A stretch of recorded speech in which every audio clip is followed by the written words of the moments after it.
Hello friends नमस्कार जय जगन्नाथ मु संजय आपन को स्वागत कर मोर यूट्यूब चैनल मो Odisha blog with Sanjay. So friends बर्तमान पहुंच जाइए भीमकुंड रे भीमकुंड जोटा अच्छी केउझर जिला आउ मयूरभंज जिलार मझिरे भीमकुंड एक प्रसिद्ध स्थान। चलतु जानिया तार रहस्य। भीमकुंड जलप्रपात केन्दुझर जिलार एक चमत्कार प्राकृतिक जलप्रपात। सुंदर परिवेश जहाँ सबुज जंगल रे घेरी रही। महान बैतरणी नदी प्राकृतिक प्रेमी को सानकुंड और बड़कुंड नामक दुईटी सुंदर एक भयानक जलप्रपात जोगई थाए। जलर स्रोत द्रुत गति जो परिदर्शन मानक अत्यंत चमत्कार अनुभूति प्रदान करिवार एक भयंकर चरित्र रही एवं परिवेश को धूआमय मध्य करिथाए।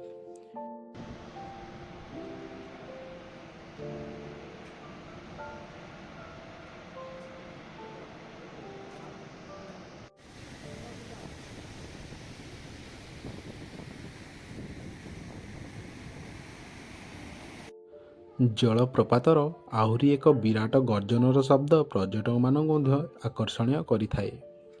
धार्मिक दृष्टि यही जलप्रपात गुड़िक एक पवित्र स्थान भाव में विवेचना करा जाइअछि। बहु संख्यार मकर संक्रांति रे वार्षिक उत्सव समय यही स्थान रे लोक मानकर भीड़ जमी थाए आउ एकत्रित होई यही स्थान रे बुड़ पकई थांती।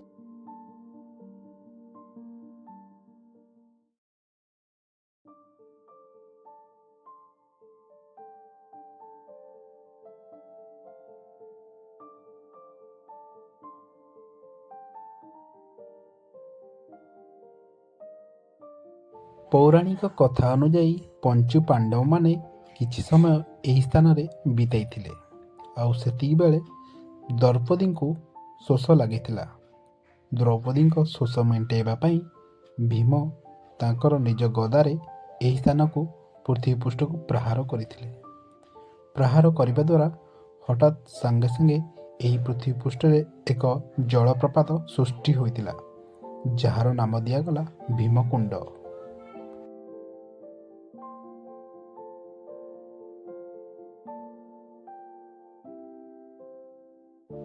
पवित्र मकर संक्रांति रे एही स्थान रे एक बृहत मेला पड़ी थाए जो लोक मानकर भीड़ जमी थाए। लोक मानक मनरे आशा थाए एही स्थान को आसी बुड़ पकाइथिले निजर मनस्कामना पूर्ण होइताए। तेणु एहाको एक धार्मिक स्थान रूपे विवेचना करा जाइअछि। एही स्थान केन्दुझर जिला मयूरभंज जिला को जोड़ी थाए। सेथिपई बहु संख्यार एही स्थान को लोक माने आसी थांती बुलिबाको।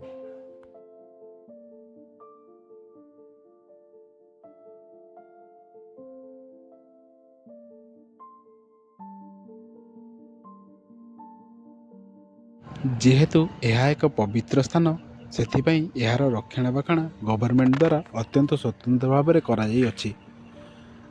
किंतु किछिटा अमानुषिक लोकों द्वारा यही स्थान वर्तमान खराब आड़ को गति करिअछि। अमानुषिक भाव में यही जगह को रक्षणाबेक्षण करिसेंती। कांथपाड़े लिखिदेवा निजर नाम यही सबू कार्यकलाप जो यही स्थान वर्तमान असौंदर्य हो रही।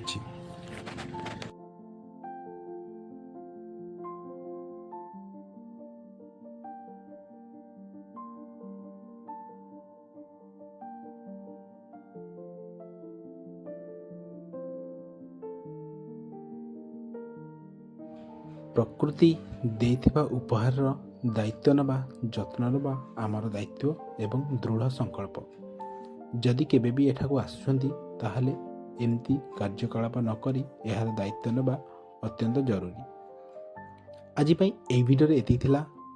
पुणी देखा हबो नुआ एक इंटरेस्टिंग वीडियो रे नुआ एक इंटरेस्टिंग प्लेस रे। जदि आपनको वीडियोटी भल लागि थाए गोटे लाइक करिवे, अन्य माननको शेयर करिवे। जदि चैनल आप नुआ होइतिबे ताहले गोटे सब्सक्राइब करी मो चैनल सहित जड़ित रहिबे। ताहले एमती नुआ नुआ वीडियो देखि पारिबे। तो आज पई एतिकी रहुची। जय जगन्नाथ।